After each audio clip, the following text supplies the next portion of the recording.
সকলোলৈকে নমস্কাৰ জনাই মোৰ অন্য এটি ভিডিঅ'লৈ আপোনালোকক স্বাগতম জনাইছোঁ। আজি দেওবাৰ, গতিকে দুইজনী বাই ভনীয়ে আমি ওলালোঁ তালাপলৈ বুলি। দেওবাৰ হ'লেও আচলতে আমাৰ বিভিন্ন কাম থাকে, বাকী দিনকেইটা ব্যস্ত থাকোঁ, গতিকে দেওবাৰ দিনটোতে বহুত কাম নিজাকৈ কৰিব লগা থাকে আৰু সেইবাবেই আজি দুইজনী ওলাই গ'লোঁ তালাপলৈ। কেইটামান অতি সৰু সৰু কিন্তু বৰ জৰুৰী কাম আছে আৰু তালাপৰ পৰা মোৰ মাৰ ঘৰলৈ বৰ বেছি দূৰ নহয়, গতিকে মাৰো খবৰ এটা লৈ আহিম বুলি কথা পাতি দুইজনী ওলাই গ'লোঁ। আৰু এয়া গৈ গৈ আমি প্ৰায় তালাপ পায়ে গ'লোঁ আৰু বাইপাছেদি গ'লোঁ। বাইপাছৰ ৰাস্তা একেবাৰে খালী খালী হৈ থাকে আৰু গৈ পায়ে আমি তালাপ বালি বজাৰত অৱস্থিত মহেশ শ্বাহৰ পায়ল জুৱেলাৰীত সোমালোঁ। ইও এটা তালাপলৈ অহাৰ মূল কাৰণেই হয়। আৰু এই পায়ল জুৱেলাৰী আচলতে আমি যিকোনো সোণ ৰূপৰ গহনা বা অন্যান্য যিকোনো গহনা কিনিবলৈ হ'লে আমি ইয়াত নিৰ্ভৰযোগ্য প্ৰতিষ্ঠান হিচাপে ইয়ালৈকে আহোঁ। কাকপথাৰৰ পৰা তালাপলৈ যথেষ্ট দূৰ হয়, কিন্তু তালৈকে যাওঁ। ইয়াতে আমি যিকোনো কাম কৰোঁ আৰু এওঁলোকৰ লগত এতিয়াৰ নহয়, আমাৰ দেউতাহঁতৰ দিনৰ পৰাই আমি সৰুৰে পৰাই এওঁৰ ককাকে সোণাৰী আছিল, সৰুৰে পৰাই তেওঁলোকৰ লগত লেনদেন কৰা। আৰু আজি আহিলোঁ আচলতে আমাৰ ভতিজা নাতিনী কুকিৰ কাণ ফুটুৱাবলৈ হৈছে। তাইৰ 1.5 বছৰ বয়স হৈছে, গতিকে তাইৰ কাৰণে এযোৰ ৰিং ল'বলৈ আহিলোঁ আৰু ৰিংযোৰ ল'লোঁ। আৰু এয়া আমি তালাপৰ পৰা ওলাই ডাঙৰি পালোহি। ডাঙৰি এয়া হ'ল পঞ্চশ্বহীদ। 90 দশকত 5জন যুৱকক বিনা দোষত আৰ্মীয়ে সানি খুচি হত্যা কৰিছিল আৰু সেই হত্যাকাণ্ডৰ ন্যায় অলপ দিনৰ আগতে মাননীয় জগদীশ ভূঞা দেৱৰ নেতৃত্বতহে পৰিয়ালে লাভ কৰিছে। আৰু তেতিয়া আমি ক্লাছ 8ত পঢ়ি আছিলোঁ। ছাত্ৰ সন্থাই খুব আন্দোলন কৰিব লগা হৈছিল। আলফা আৰু আৰ্মীৰ সাংঘাতিক সংঘাত হৈছিল তেতিয়া। আমি 8ত পঢ়ি থকাৰ সময়ত তেতিয়া ছাত্ৰ সন্থাই স্কুলে ট্ৰাক পঠিয়াই, বাছ পঠিয়াই, বাছটো খুব কমেই পায়, ট্ৰাক পঠিয়াই দিয়ে আৰু গোটেই ল'ৰা ছোৱালীবিলাক আহি আমি ৰাস্তাত শোভাযাত্ৰা কৰিব লগা হৈছিল, পিকেটিং কৰিছিলোঁহি।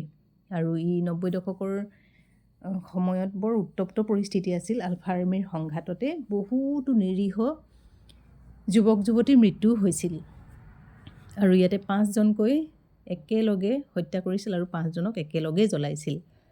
আৰু তেতিয়াৰ আছুৰ সভাপতি আছিল সৰ্বানন্দ সোণোৱাল।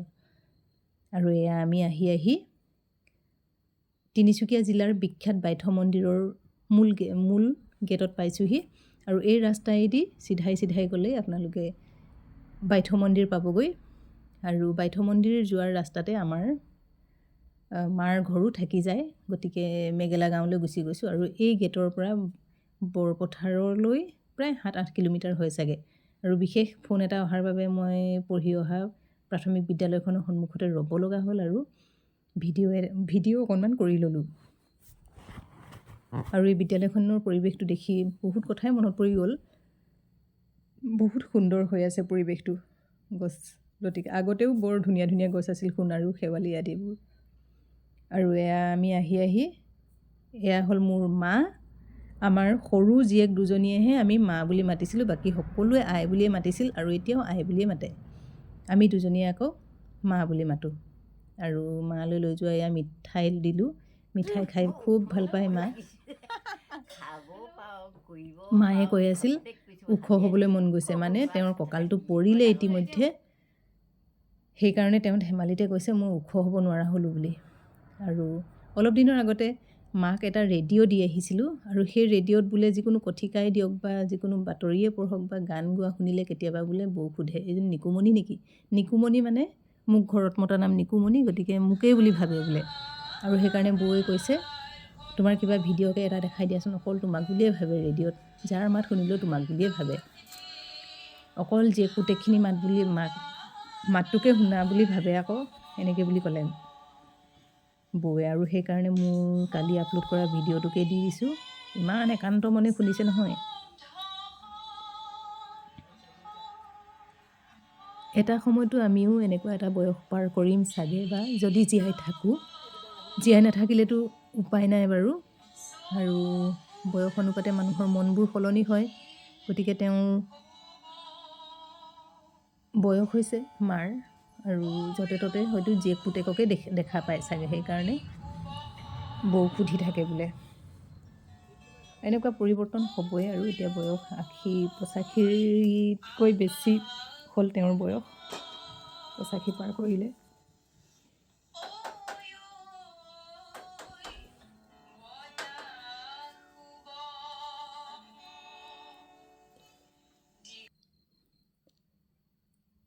আৰু এয়া খাই বৈ আহি আমি বেলি লহিওৱাৰ আগতেই এয়া পুনৰ আমি বাইথ মন্দিৰৰ মূল গেট পালোহি। আৰু ইয়াতে এটা কথা ভাল লাগিল, ইয়াতে ফাষ্টফুডৰ দোকানবিলাক হৈছে, যিহেতু ইয়াত গেট চাবলৈ বহুত মানুহ আহে, ফটো তোলেহি, গতিকে তেওঁলোকে ফাষ্টফুড খাই ধুনীয়াকৈ গুচি যাব পাৰে। কিবা এটা আজিকালি সেই ৰেষ্টুৰেণ্টবিলাক বা ফুটপাথত খোৱাৰ দৰে আমেজ পাব ইয়াতো। আৰু এয়া আহি আমি তালাব বালি বজাৰ পুনৰ পালোহি। ইয়াতে তালাব বালি বজাৰতে মোৰ ভাগিন ৰূপু, অৰ্থাৎ কুলজ্যোতি সোণোৱালে ৰূপু এণ্টাৰপ্ৰাইজ নামৰ এটা প্ৰেছ প্ৰতিষ্ঠা কৰিলে। আৰু এই প্ৰেছটোত মই দুখনমান বেনাৰ বনাবলৈ দি থৈছিলোঁ আৰু ষ্টাম্প বনাবলৈ দি থৈছিলোঁ ভাগিনটোক। আৰু এয়া আটাইতকৈ উল্লেখযোগ্য কথা হ'ল যে কি, আজি তালাপলৈ অহাৰ মূল উদ্দেশ্যও সেয়াই, মোৰ বেনাৰকেইখন ল'ব লাগে। আৰু এটা কথা ভাল হ'ল যে ডুমডুমাৰ বাহিৰে আমাৰ চৈখোৱা বা ডাঙৰি অঞ্চলবিলাকৰ ক'তো প্ৰেছ হোৱা নাছিল ইয়াৰ আগতে, এইটো প্ৰথম প্ৰেছ হৈছে। ইয়াতে এতিয়া অঞ্চলটোৰ সুবিধা হোৱাকৈ সকলো কামেই সি কৰিছে, জনসাধাৰণে বিচৰা সকলো কামেই ইয়াতে কৰিবলৈ চেষ্টা কৰিছে। এয়া ষ্টাম্প বনোৱাৰ পৰা আদি কৰি, এনেকুৱা ষ্টাম্প মই 2টা বনাবলৈ দিছিলোঁ, এটা আমাৰ কাষৰ বিদ্যালয় নতুন আদৰ্শ বিদ্যালয় প্ৰেৰণা বাইদেউৰ বাবে, আৰু এটা মোৰ বাবে। এই 2টা বনাই থৈছে। আপোনালোককো কাৰোবাক লাগিলে প্ৰেছত ধুনীয়াকৈ দিব পাৰে। আপোনালোকে দোকানৰ সলনি যদি প্ৰেছত দিয়ে অলপ কম খৰচতো হয়। এনেকৈ এয়া কাপত ধুনীয়াকৈ ফটো প্ৰিণ্ট কৰি দিব পাৰে, আৰু স্পৰ্টিঙতো বা কাপোৰতো ফটো প্ৰিণ্ট ইয়াতে কৰে। আৰু ইয়াৰ উপৰি কিতাপ বনোৱাৰ পৰা আদি কৰি, বাইণ্ডিং কৰাৰ পৰা আদি কৰি, যিমান ডাঙৰ বেনাৰ লাগে সকলো ইয়াতে প্ৰস্তুত কৰি দিয়ে। গতিকে আপোনালোকক যদি কিবা যিকোনো অনুষ্ঠানৰ বাবে গোহাৰীৰ পৰা আদি কৰি, ৰিচিপ্ট বুকৰ পৰা আদি কৰি, কিতাপ বাইণ্ডিঙলৈকে যদি কৰিব লগা হয়, তেতিয়া আপোনালোকে তালাবলৈ আহিব পাৰে, তালাব বালি বজাৰত। এয়া মোৰ ভাগিন ৰূপুৰ দোকান, আমি ইয়াক ৰূপু বুলি মাতোঁ। ইয়াৰ ভাল নামটো হ'ল কুলজ্যোতি সোণোৱাল।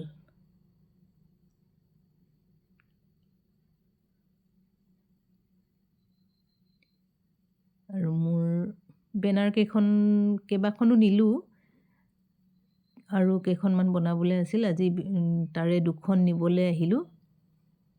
আৰু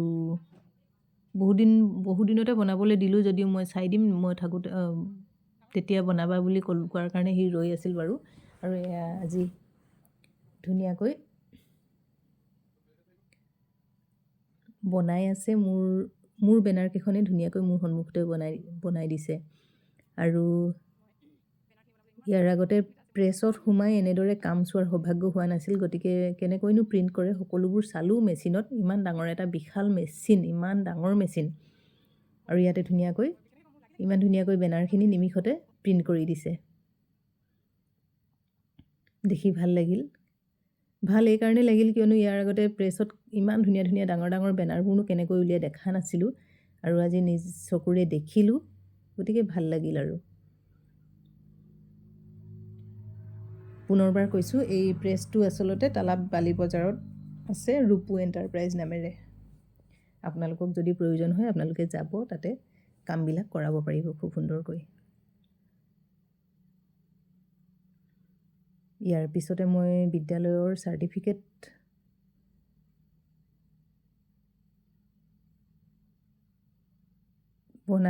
চাৰ্টিফিকেট বনাবলৈ দিম বুলি ভাবিছোঁ নহয়, আচলতে কৈয়ে থৈ আহিছোঁ। আৰু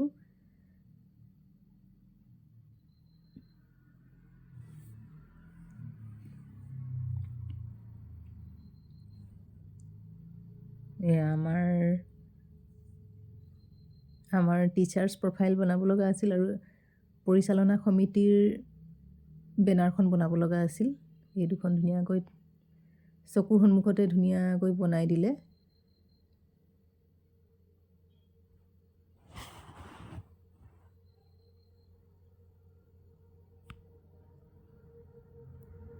আৰু এইটো পিছফালৰ ৰুম এটা দেখুৱালে। ইয়াতে বোলে কাগজত প্ৰিণ্ট কৰিব লগা মেচিনটো আছে আৰু কাগজৰ কাম ইয়াতে কৰে বোলে। কিতাপ বাইণ্ডিঙৰ পৰা, কিতাপ প্ৰিণ্ট কৰাৰ পৰা, বাইণ্ডিং কৰাৰ পৰা আদি কৰি ৰিচিপ্ট বুক বাইণ্ডিং কৰা বা অন্যান্য যিকোনো কাগজত কৰিব লগা কামখিনি বোলে এই মেচিনটোত কৰে, ইয়াতে কৰে থুলমূলকৈ। সেইখিনি মোক দেখুৱালে।